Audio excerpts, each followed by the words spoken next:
Hello hello friends, आपका welcome है आपके अपने यूट्यूब चैनल ब्रिलियंट शिक्षा बाय अनीता चंद्रा में। तो दोस्तों, अभी तक जो आप लोग हैं, होप कि आप लोगों ने अपने ऑनलाइन फॉर्म फिल कर लिए होंगे और जो पिछली वीडियोस हैं उससे आपको हेल्प भी मिली होगी। और जिन्होंने नहीं फॉर्म अभी तक फिल किया है तो प्लीज़ आप लोग अपने फॉर्म फिल कर लीजिए। जैसे कि आपको पता चल ही गया होगा कि जो डेट है वो एक्सटेंड हो गई है 3 अगस्त तक। तो चलिए, आज की जो वीडियो है तो बेटा इसमें हम लोग जो बात करने वाले हैं वो वेरी इंपॉर्टेंट बात है। आपको पता होना चाहिए कि क्या प्रोसीजर है आपकी मेरिट लिस्ट बनाने का।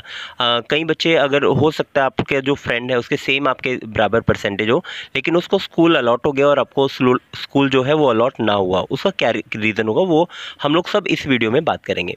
सो सबसे पहले हम लोग बात करेंगे कि जो मेरिट लिस्ट है, आपकी जो परसेंटेज है वो कैसे काउंट होगी, कैसे आप लोग कैलकुलेट करेंगे आपकी परसेंटेज।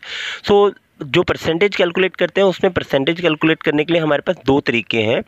कुछ लोग बोलते हैं कि जो एडिशनल सब्जेक्ट है उसके मार्क्स काउंट होंगे, और कुछ लोगों का कहना है कि जो एडिशनल सब्जेक्ट उसके मार्क्स काउंट नहीं होंगे। सो दोस्तों, जो चंडीगढ़ एडमिनिस्ट्रेशन एजुकेशन डिपार्टमेंट की जो प्रॉस्पेक्टस है उसमें साफ साफ लिखा हुआ है, in case the candidate had opted for more than one language in addition to English in class 10th examination, the language in which the candidate has higher marks will be considered in lieu of language 2।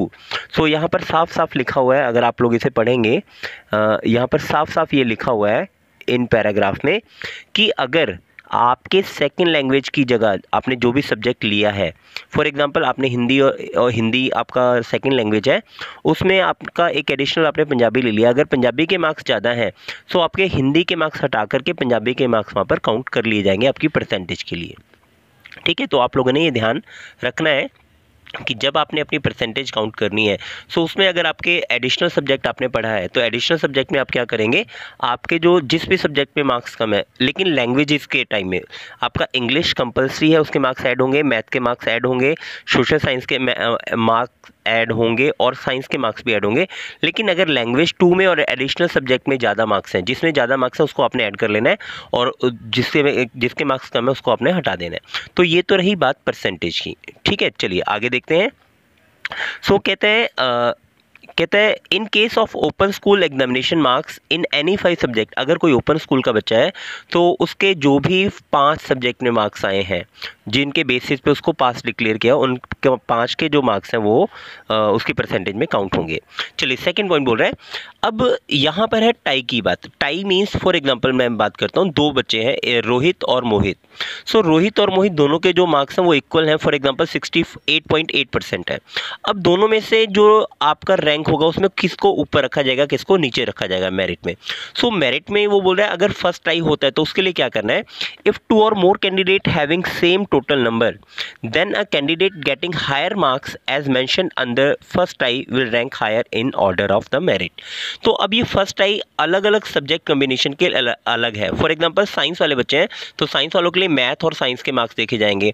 So first tie के लिए अलग अलग rules हैं, वो हम लोग next page पे discuss करेंगे। चलिए सेकंड पॉइंट देखते हैं।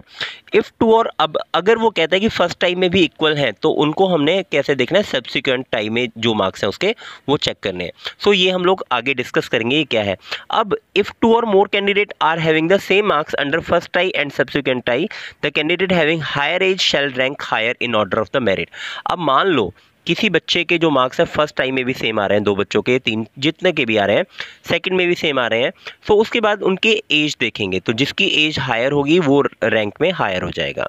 Next, common merit list before prepared as for above criteria and other particular will be uploaded on 7/8/2020 11 AM। सो आप वेबसाइट जो है हमारी chdeducation.go.in पर दोपहर को सुबह मॉर्निंग में 11 बजे 7 तारीख को मेरिट लिस्ट जो है वो प्रिपेयर हो के ये लोग इसी बेसिस पे अपलोड कर देंगे, आप लोग जाके चेक कर सकते हैं। In case there is an discrepancy objection, the candidate shall submit the same through email on the specified proforma. For this purpose, the candidate has to log in with ID and password. The student can also seek telephonic help from the helpline number as mentioned in page number 20. So आपको जो helpline number दिए हैं आप उस पर call करके या फिर अपने जो लॉगिन ID है वहाँ पर लॉगिन करके अपनी जो भी शिकायत है या जो ऑब्जेक्शन है वो आप लोग बता सकते हैं। तो चलिए, अब जो हम लोग बात कर रहे थे कि कि कैसे हम लोगों ने टाइप जो है आपकी जो मेरिट है वो प्रिपेयर करनी है। सो मेरिट के लिए सबसे पहले हम लोगों ने क्या देखा कि जो 5 सब्जेक्ट हैं, आपने 5 सब्जेक्ट की परसेंटेज काउंट कर ली। अब 5 सब्जेक्ट में क्या हुआ, सपोज करते हैं रोहित और मोहित 2 बच्चे थे जिनकी परसेंटेज दोनों की सेम आई, 68.2 68.2, दोनों की 68.2% थी। अब जो रोहित है वो भी साइंस में एडमिशन लेना चाहता है और मोहित भी साइंस में एडमिशन लेना चाहता है।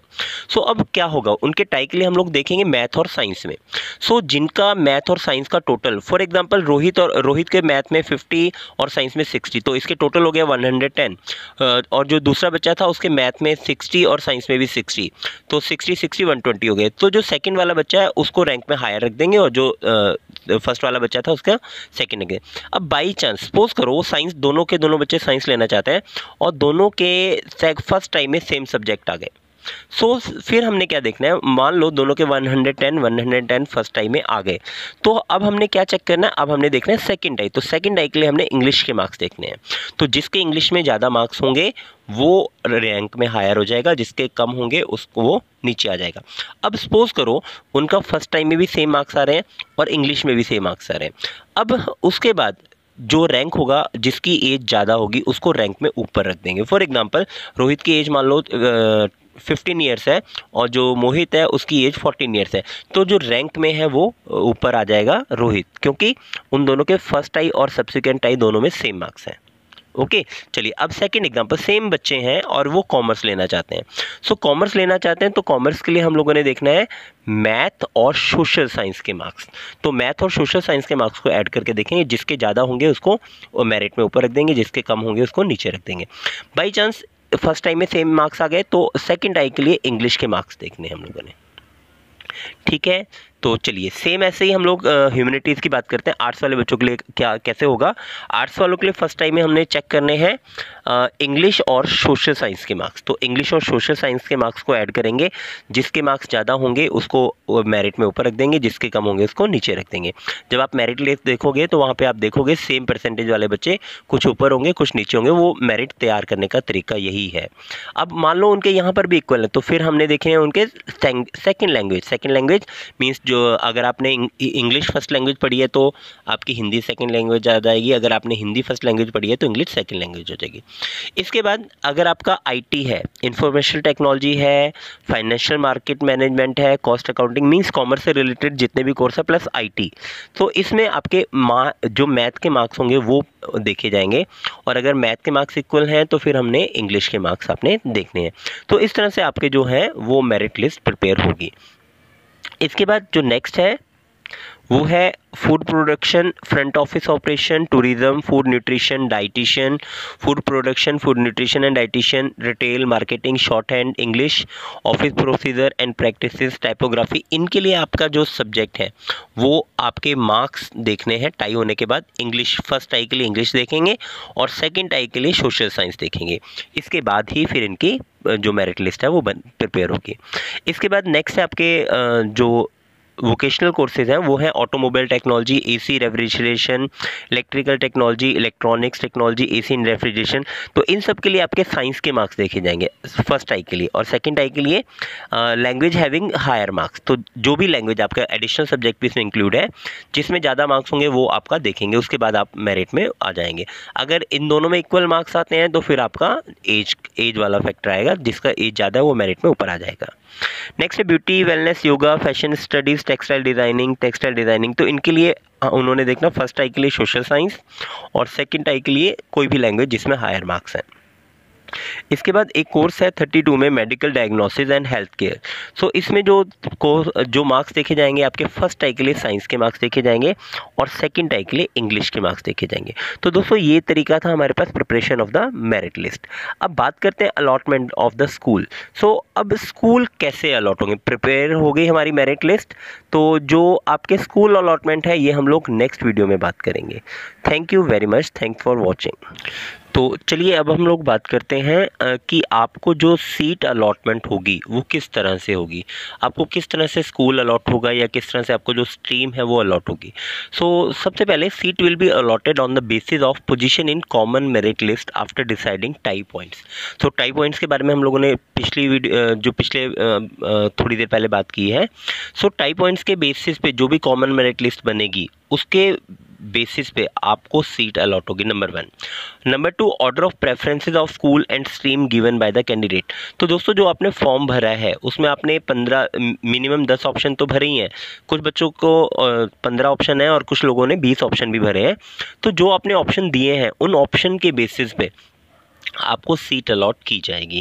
Number 3, availability of seat in a particular school, और ये चेक किया जाएगा कि किस स्कूल में कितनी सीट्स हैं और वहाँ पर कितने कैंडिडेट्स ने अप्लाई किया, उनकी परसेंटेज क्या है, फिर परसेंटेज के हिसाब से उनको लगा के फिर उसके हिसाब से उनको सीट अलॉट की जाएगी।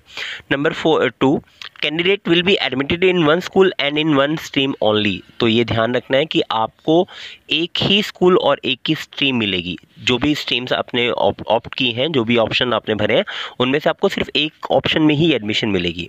Number 3, list indicating the allotment of the school and stream will be uploaded on the website. Names of all those candidate who have been allotted seats in various school shall be included in this list. तो आपके पास जो list आने वाली है 13 तारीख को, 7 तारीख को तो मेरिट लिस्ट बनेगी, 13 तारीख को आपको स्कूल अलॉटमेंट लिस्ट आएगी। 13 तारीख की जो लिस्ट है उसमें आपको सारी डिटेल्स बताई जाएगी किस बच्चे को किस स्कूल में अलॉटमेंट हुई है और किस स्ट्रीम में अलॉटमेंट हुई है। चलिए अब बात करते हैं डिपॉजिट ऑफ द फीस की। तो फीस के बारे में आप लोग कितनी फ़ीस लगेगी ये हमारी पिछली वीडियो में देख सकते हैं, उसमें मैंने पूरा डिटेल में आपको बताया हुआ है कि किस स्कूल में किस सब्जेक्ट के लिए किस कैटेगरी के लिए क्या क्या फ़ीस है। अब बात करते हैं डिपॉजिट ऑफ द फीस की, आपको फ़ीस किस तरह से डिपॉजिट करनी है। The candidate will have to take a print out of the admission form after logging in with ID and password. This form duly signed by the candidate and the parents has to be submitted along with the already filled in registration form in the school where the candidate has been allotted a seat. The detail regarding the submission of the form shall be notified later on. So दोस्तों ये corona की वजह से थोड़ा सा late हो गया procedure, otherwise procedure हमेशा से एजुकेशन डिपार्टमेंट इसी तरह से करता है।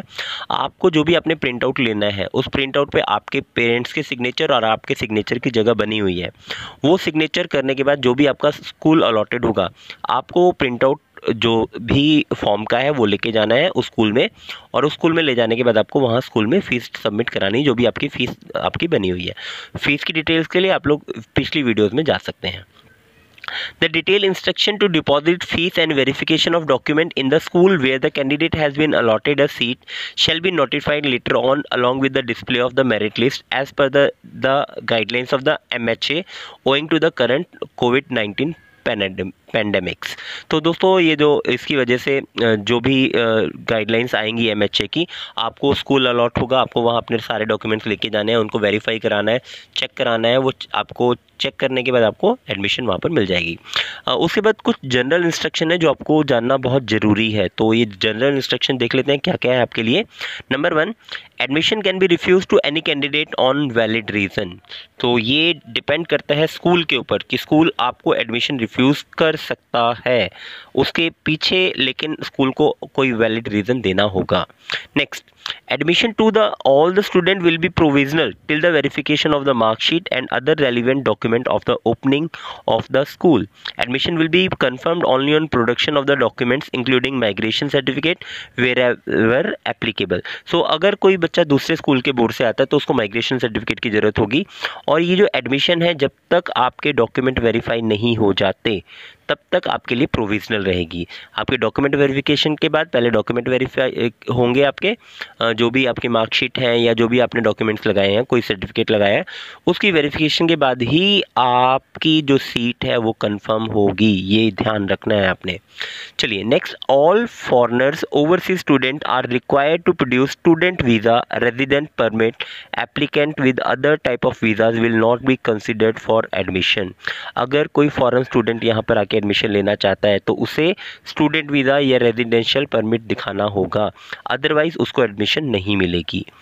Eligibility certificate from the CBSE must be furnished by all foreign student without which application for admission for foreign student will not be considered। तो आपको एक एलिजिबिलिटी सर्टिफिकेट CBSE से लेके आना होगा अगर आप फॉरेन स्टूडेंट हैं। Director school education Chandigarh administration is also authorize to issue eligibility certificate. So DSC director school education Chandigarh भी आपको ये अथॉरिटी सर्टिफिकेट दे सकता है। No candidate shall be allowed to change his or her subject of study after second counseling। So आपको एक chance और मिल जाएगा second counselling के लिए, बट इस बार लगता नहीं है, थोड़े चांसेस उसके कम हैं। आपको सेकंड काउंसलिंग में सब्जेक्ट चेंजेस के ऑप्शन मिल जाया करते थे पहले, इस बार थोड़े से चांसेस कम लग रहे हैं। बट चलो, इन्होंने लिखा है कि सेकंड काउंसलिंग में भी आपको सब्जेक्ट चेंज के चांसेस मिल सकते हैं, लेकिन सेकंड काउंसलिंग के बाद आपको कोई सब्जेक्ट के चेंजेस के चांसेस नहीं मिलेंगे। नेक्स्ट है physical education as an elective और एडिशनल सब्जेक्ट और in lieu of language 2 will be offered only if a student fulfil the condition laid in senior school curriculum 2021 of CBSE New Delhi. So ये आपने देखना है कि अगर आप जो फिज़िकल एजुकेशन लेना चाहते हैं उसके लिए CBSE की कुछ गाइडलाइंस हैं, वो अगर आप पूरा करते हैं तो ये आपको फिजिकल एजुकेशन सब्जेक्ट दिया जाएगा। इसके बाद सबसे important, very very important point, इसको मैं थोड़ा सा हाईलाइट कर देता हूँ आप लोगों के लिए, ये आप लोगों के लिए बहुत ज़्यादा इंपॉर्टेंट है। तो ये इंपॉर्टेंट पॉइंट क्या है? In case the candidate fails to deposit the fees by scheduled date, the candidate shall be barred and his form shall not be considered further for admission. ये ध्यान रखने वाली बात है, वेरी वेरी इंपॉर्टेंट, कि अगर आप जिस दिन आपको फीस डिपॉजिट करने के लिए कहा जाएगा उस दिन अगर आप फीस डिपॉजिट नहीं कर पाते हो तो आपको बार्ड कर दिया जाएगा, आपको एडमिशन नहीं दी जाएगी और आपका जो भी एप्लीकेशन फॉर्म है उसको फर्दर एडमिशन के लिए कंसीडर नहीं किया जाएगा। तो इसलिए ध्यान रखना है आप लोगों ने कि जब आपको एडमिशन डेट दी जाएगी, जिस दिन आपको बताया जाएगा कि आपने अपनी डिपॉजिट करके आनी है फीस, उस दिन आपने करके आनी है, अदरवाइज़ आपको एडमिशन नहीं मिलेगी। सो होप ये वीडियो आपको बहुत हेल्प करेगी आपके एडमिशन के लिए और आपको पता लगा होगा कि आपकी मेरिट लिस्ट किस तरह से बनती है। So thank you for watching, thanks for subscribing, thank you very much.